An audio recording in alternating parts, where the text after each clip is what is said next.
favorite shows you want to go to, and then they're relisted immediately for sometimes a 400 or 500% markup.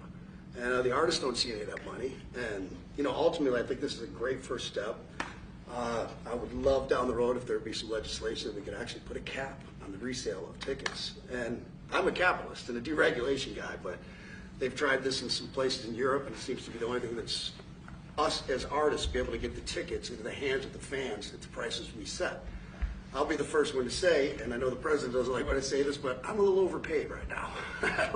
It's kind of ridiculous. I would rather be, a hero to working class people and have them be able to come attend my shows and give them a fair ticket price. I can't control that right now, so hopefully this is a step to really be able to make that happen. I know a lot of artists and a lot of fans who love concerts and music are going to be very appreciative of you taking this. I think Bob is more interested in the fans and the people that are having to pay crazy prices than he is the artist. Maybe the artist a little bit, but the fans a lot. I've spoken to him over the years about it, and it's been it bothers him. It bothers a lot of other artists too. It does. The artists, and they go out with a $100 ticket and it sells for $2,000 the following night, and they seem to be able to sweep up the best locations too, which is pretty amazing. So they've only enforced that box act one time, I believe. Yeah. A couple of years ago in New York City, they still got a couple $1 million fine. And that's the only time they've enforced that act. And who's the primary culprit? Who sells these tickets? It's the scalpers. It's these bots go in and they're automated, so you're. But is there a company involved? You might know. No. Well, there's reselling markets. Yeah. I think I know, Peter. But that's all right. Don't get them involved. Maybe what company do you think? Maybe they're more innocent than we think. Well, if you think of it, like if Ticketmaster sells a ticket, if you buy a ticket and go to a show, you're in a lot of ways their worst customer. Because they make another 17, whatever percentage every time that ticket resells. So they don't want to enforce the Bots Act necessarily because they're making more money off it. No, the artists don't see any of that money, but that's not what I'm advocating for, is for me to make more money.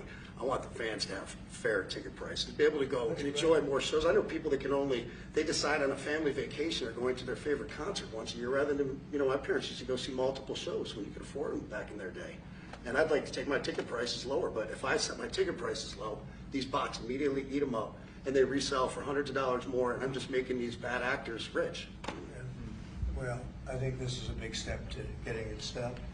Do you have something, Ryan? Yeah, I do actually. I actually feel that the consumer is going to take the money that they saved and actually buy merch, which you guys have a big percentage of, or do concessions, which you guys split with the venue on that as well. So I think their money we don't goes share for concessions a lot. No?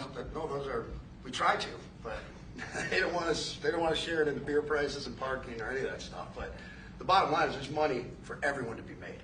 There's plenty of money to go around. No one's going to really lose here.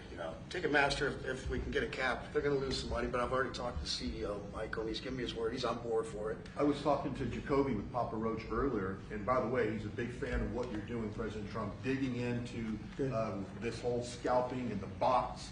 A lot of musicians, you can say that, they're with Kid Rock, sir. Good. On this, I think so. without a doubt. A lot of people are. Wear a jacket like that? I don't know. I was thinking about doing it for tomorrow. We have a big event coming up, and I was thinking about doing it, but I'm not sure. So you recently bought a Tesla for White House staff to use, but now there's all these domestic terrorists targeting Teslas. Are the staff scared to drive it? I don't think so. I haven't heard. They weren't complaining. I did buy one, and I let the staff use it. We have it parked conveniently, and one day we give it to Margot, one day we give it to Chamberlain, give it to Natalie, we give it to everybody around, give it to Dan Scavino, but he's got so much money it doesn't matter. But they love the car, and it's a great car, and it's made here, and it's made in the country.